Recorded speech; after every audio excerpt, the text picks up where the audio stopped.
Hello dear viewers, 9 p.m. time for the English news edition. The top stories. The National Gendarmerie are celebrating today their 41st anniversary of their existence.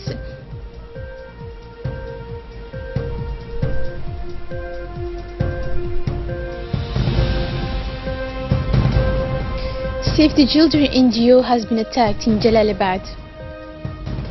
Thank you for joining us in our newsroom. The Prime Minister Abdul Qadir Kamil Mohammed chaired this morning the ceremony marking the celebration of the 41st anniversary of the National Gendarmerie.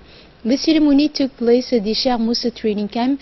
Upon his arrival, the Prime Minister was welcomed by the Minister of Defense in charge of relations with the Parliament, Ali Hassan Bahdon, and the Chief of Staff of the National Gendarmerie, Zakariya Hassan Aden. Before taking his place, the Prime Minister has immediately reviewed with the troops who were lined up on side. The Minister of Defense and the Chief of Staff of the National Gendarmerie followed him closely. This colorful ceremony brought together several members of the government, the President of the National Assembly, the Attorney General, the Prefect of RTD, the President of the Regional Council, representative of the Diplomatic Corps, and representative of international organizations and several other guests. It should be noted that the National Gendarmerie, shortly after the independence of the country, had until then been part of the armed forces.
In his address, the Chief of Staff of the National Gendarmerie, Colonel Zakariya Hassan Aden, said that the gendarmes are in meet the expectations of the population in terms of security at all levels.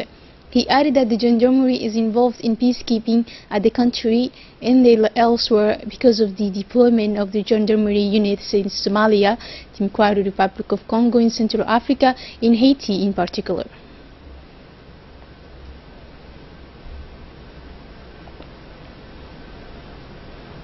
For its part, the Prime Minister held this body of army and indicated that the National Gendarmerie is essential for the country. Let's follow his speech with Mandar Mahmoud.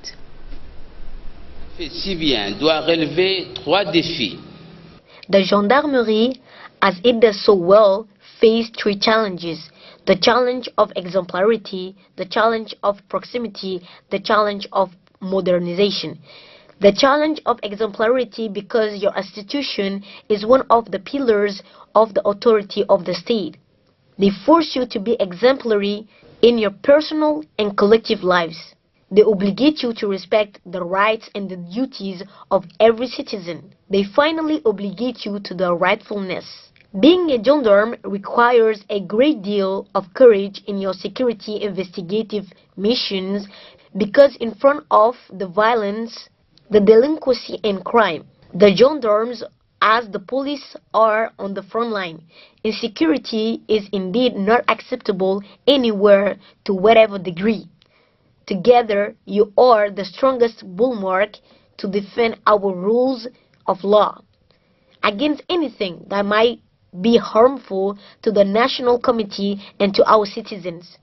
Gendarmes and police officers are the guardians of our values and our freedom, but also the guarantors of our civil peace and the respect to our law, which no one can ignore, and in front of which all citizens are equal.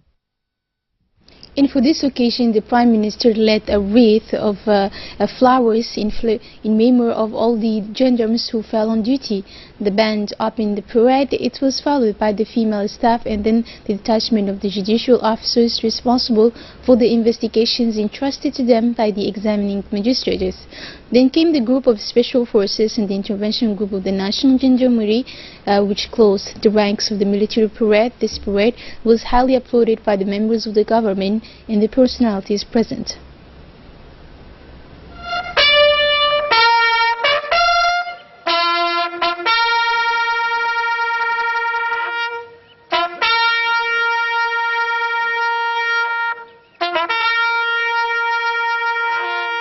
اللهم اغفر لهم وارحمهم واعف عنهم ووسع مدخلهم واكرم نزلهم يا الله. وصلى الله على سيدنا محمد. الفاتحة.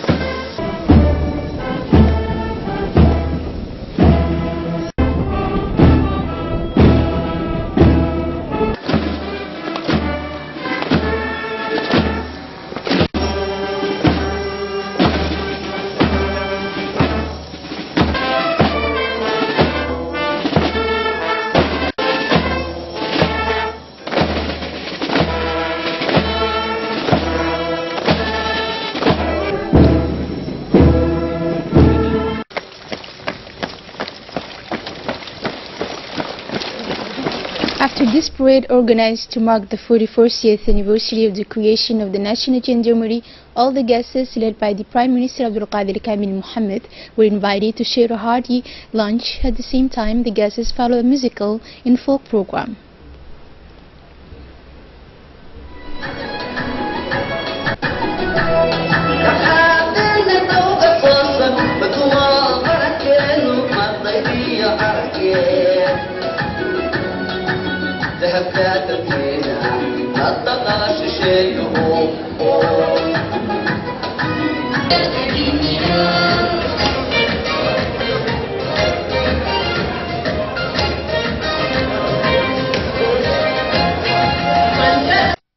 And now moving on to recent news of this edition, the Ministry of Economy and Finances has organized this morning a reflection workshop on the creation of a regulatory body to safeguard both the interests of the state, public and private companies without harming the consumers.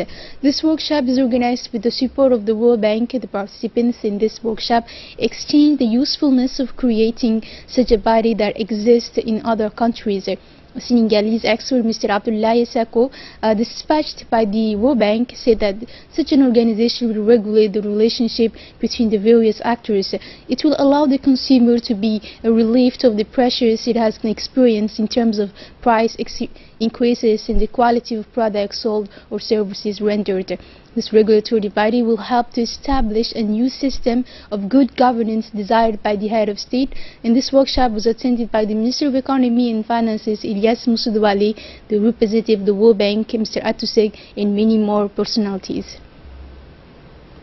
The Minister of Finance said in his speech that for a better functioning of public and private administration and for consumer protection, a regulatory body will be of paramount importance. Let's listen to him.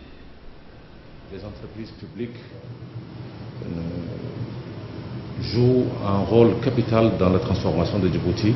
The public enterprises plays a key role in the transformation of Djibouti.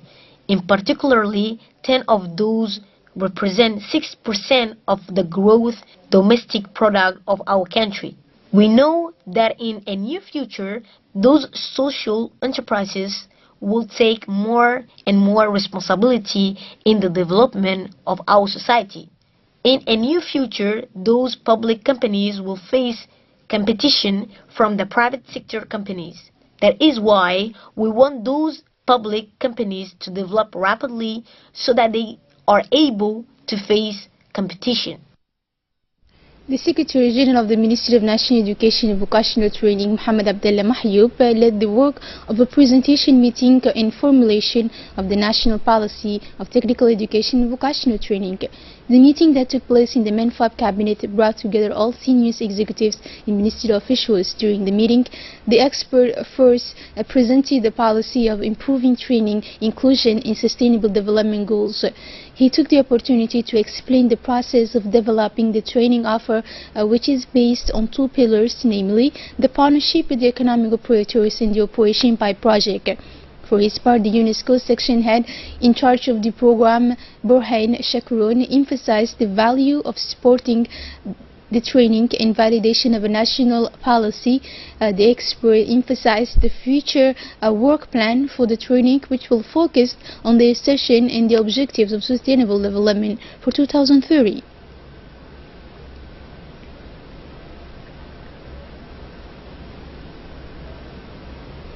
The Middle School of Tajura has hosted the ceremony of awarding the first-class students. This event has been initiated by its principal, Mr. Ahmed Abdul Qadir Burhan. The middle school awards its students after each and end of term to encourage them to be more competitive. This ceremony that took place in Tajura saw the participation of its prefect Abdul Malik Mohammed Bonita, the vice president of the regional council Abdul Qadir Umar, the head of regional service of the MENFAB Yusuf Umar, the pedagogical advisors, and many other personalities.